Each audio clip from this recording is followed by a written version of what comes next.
Doa pasti diijabah, walaupun proses melalui 3 hal. Yang pertama, diijabah doa kita menolak takdir yang buruk, menghilangkan takdir yang buruk. Contoh, kita memohon, ya Allah kasih aku jodoh, tapi jodohnya belum datang. Ternyata dalam takdir, karena kita sering berdoa meminta sesuatu, Allah sudah ijabah, tapi Allah memilih daripada memberi jodoh, ada yang lebih daripada itu. Apa? Ternyata ada takdir yang jauh lebih buruk daripada jodoh yang kita minta. Makanya Allah geserkan takdir buruk itu karena doa kita. Turunnya bala, turun bala dari langit. Bala turun dari langit. Doa naik dari bumi, dari kita. Pas di udara bertemu, bala sama doa berantem. Perkelahian antara doa sama bala. Yang kalah siapa? Bala, dan doa naik. Artinya bala tidak jadi turun. Itu saking kuatnya dan berkahnya doa kita. Berarti doa pasti diijabah. Proses pertama, doa yang kita minta Allah belum ijabah secara langsung sesuai permintaan, tapi Allah menolak sebuah bala yang kita tidak tahu. Misal, tertulis dalam takdir kita hari ini akan kena kecelakaan motor, tapi ternyata doa kita tidak pernah bilang, ya Allah selamatkan saya dari kecelakaan motor misalnya. Kita tidak berdoa seperti itu. Tapi karena Allah melihat dalam takdir ada bala yang akan turun hari ini, tapi karena kita suka berdoa, Allah memilih mana yang baik. Allah yang lebih tahu mana yang baik. Apakah ijabah sesuai permintaan atau Allah memberi penggantinya yang lebih baik. Ternyata penggantinya yang lebih baik, Allah memilih tolak bala.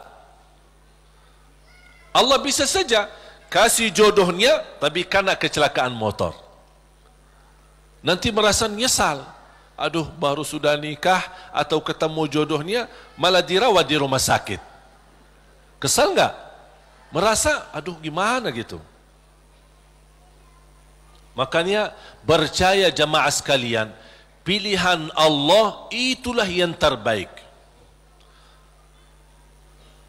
Ada orang minta sama saya, boleh enggak saya berdoa? Saya suka sama seorang misal. Saya jatuh cinta sama dia. Boleh enggak saya berdoa, ya Allah aku minta dia, si fulanah itu, si ini. Boleh enggak saya berdoa seperti itu? Saya jawab apa? Kira-kira jawab apa? Boleh saja. Tapi saya usulkan, sarahkan aja kepada Allah. Dan apa? Ya Allah, kalau memang dia baik bagi saya, mudahkan. Kalau tidak baik, ganti yang lebih baik. Tapi gimana aku jatuh cinta sama dia? Nah, itu beda urusan.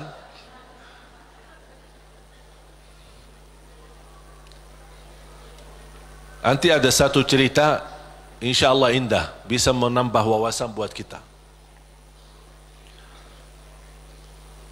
Yang kedua, diijabah doa kita dan diberi oleh Allah Subhanahu wa taala sesuai permintaan. Apakah saat ini atau besok atau bisa lama. Tapi kita percaya pilihan Allah itulah yang terbaik. Yang ketiga, doa yang kita minta atau yang kita selama ini bermunajat, ternyata bala masih terus menimpa kita. musibah kita terus ketemu. Selesai satu masalah, tambah lagi masalah. Kemudian permintaan yang kita minta juga belum ketemu. Saya minta kerjaan yang bagus, belum ketemu. Saya sudah berusaha melamar kerja sana sini, belum ada. Terus mana doa aku selama ini, mana? Ternyata yang ketiga, contoh ni yang di ketiga. Yang ketiga apa? Allah simpan doa kita buat di akhirat. Berarti tidak ada yang hilang di sisi Allah. Kalau tidak tertolak bala, tidak diijabah sesuai permintaan, berarti yakini, oh disimpan di akhirat. Sahabat dan orang salih lebih suka doanya selama di dunia disimpan buat akhirat, karena di akhirat bakal lebih butuh bantuan dan pertolongan Allah dan berkat doa kita. Faham? Walaupun sifat manusia ingin melihat secara langsung, minta, ya Allah minta rumah, ada rumah, minta ini, ada ini. Mohon maaf Bapak Ibu, kalau Allah ijabah atau berikan sesuai permintaan kita, nanti kita berhenti berdoa. Apapun yang kita minta, ya Allah aku minta mobil, dapat mobil. Minta kerjaan, dapat kerjaan. Minta jodoh, dapat jodoh. Minta rumah, dapat rumah. Mau haji, dapat haji. Terus segala yang kita minta dapat. Habis, dah ada minta lagi. Terus berdoa enggak? Dah ada berdoa. Tapi kalau Allah belum kasih, kita doa lagi enggak? Doa, minta lagi. Coba kata Umar bin Khattab, ketika anda berdoa jadi seperti anak kecil. Anak kecil kalau dia minta sama ibunya gimana? Nangis enggak? Berhenti nangis sebelum dikasih? Belum kan? Dia nangis sampai begitu dikasih gimana? Berhenti enggak nangisnya? Anda harus seperti itu. Doa, nangis. Ya Allah belum kasih, aku nangis lagi dong. Belum dikasih, nangis lagi. Sampai Allah berkenan kasih. Dan ini sebenarnya bukan tujuannya Allah kasih atau tidak. Tapi ingat, titisan air mata ini yang menangis karena Allah akan selamatkanmu dari siksa neraka Jahannam. Rasulullah SAW bersabda, وَعَيْنٌ بَكَتْ مِنْ خَشْيَةِ اللَّهِ حَرَّمَهَا اللَّهُ عَلَى النَّارِ لَا تَمَسَّهَا النَّارِ. Barang siapa yang menangis karena Allah, akan Allah haramkan jasadnya disentuh oleh neraka Jahannam. Berarti kita tidak rugi. Tidak ada rugi. Biarpun tidak diijabah, ternyata titisan air mata berharga, bisa menjaminkan kita selamat dari siksa neraka Jahannam. Mau apa lagi? Nangisnya berharga, doanya pasti diijabah, dan cukup dari doa kita sudah membuat ibadah atau membawa sebuah ibadah yang dicintai Allah, karena Allah suka bisikan hamba. Apalagi kalau lama tidak berdoa, Allah merindukan suara doanya kita. Apalagi doa yang tulus dan ikhlas. Makanya kadang-kadang kalau kita tidak diberi doa atau tidak beri permintaan atau tidak beri permohonan kita, terus kita berdoa terus sampai diuji, sampai di macam-macam, sampai kita merasa sudah tertekan, tidak kuat. Kira-kira bisikan doa kita seperti apa nanti? Dalam keadaan doa, dalam keadaan susah atau senang? Menurut saya doa dalam keadaan susah jauh lebih murni daripada doa dalam keadaan senang. Kalau dalam keadaan senang artinya ya biasa-biasa aja, dapat atau tidak dapat. Tapi coba kalau lagi stres, lagi pusing, lagi galau, gimana bisikan doa? Ya Allah, Udah nangis duluan. Kata Allah, lama sekali. Makanya itu subhanallah, saya mengambil kesimpulan dari doa. Justru doa tanda Allah merindukan suara doa kita. Oleh karena itu jamaah sekalian, jangan berhenti berdoa. Terus berdoa. Nabi Yunus alaihi salam ketika tertahan di dalam perutnya ikan berlama-lama di bawah laut, dia tidak pernah berhenti dengan mengucapkan la ilaha illa anta subhanaka inni kuntu minadh zalimin. Kata Imam Ibnul Qayyim rahimahullah, barang siapa yang membaca doa ini dengan sepenuh keyakinan, pasti diijabah oleh Allah hajatnya. Karena Allah habis doa ini, apa kata Allah? Fastajabna lah, kami terima dan menijabah doanya. La ilaha illa anta subhanaka inni kuntu minadh zalimin. Oleh kerana itu kembali lagi, doa kita diijabah atau tidak? Saya bertanya, doa kita diijabah atau tidak?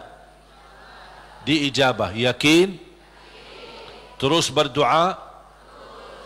Dalam keadaan apapun selalu kita berdoa.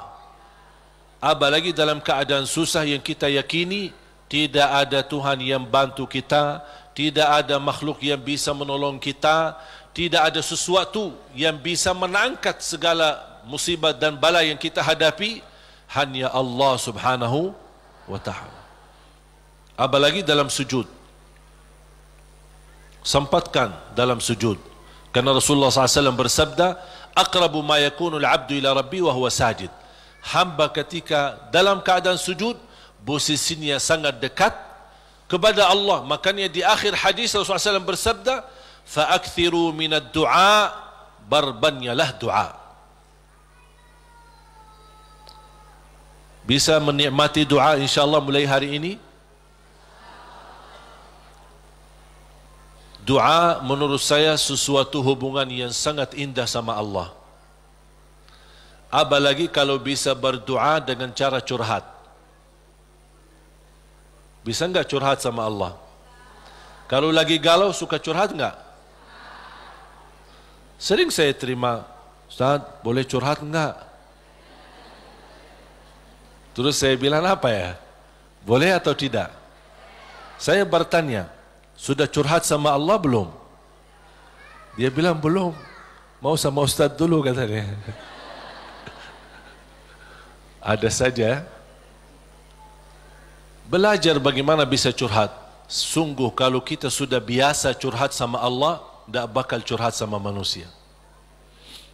Jadi ketika berdoa, jangan hanya minta, ya Allah tolonglah, tolonglah ya Allah, ampunilah. Jangan hanya suka minta, cerita. Bisa enggak anda cerita? Allah kan lebih tahu. Allah tahu segala sesuatu. Tapi salah apa kalau saya cerita? Apa yang terjadi hari ini? Ya Allah, aku sudah niat baik, niat tulus, dan saya pergi ke sana malah seperti ini, dicaci maki, dihina, malah dianggap dan suuzzan, buruk sangka. Habis gimana ya Allah? Cerita, curhat, seperti meminta solusi dari Allah Subhanahu wa taala. Kalau belum merasa ada jalan, wallahi akan merasa nikmat. Cukup anda bisa nikmat bersama Allah Subhanahu wa taala. Sebagaimana Nabi Yaqub ketika kehilangan anaknya, ada dia berkata apa? Qala innama ashku bathi wa huzni ila Allah. Aku hanya mampu curhat kepada Allah Subhanahu wa taala. Aku ingin cerita, padahal Allah tahu apa yang terjadi, tapi dia ingin cerita lagi sama Allah Subhanahu wa taala.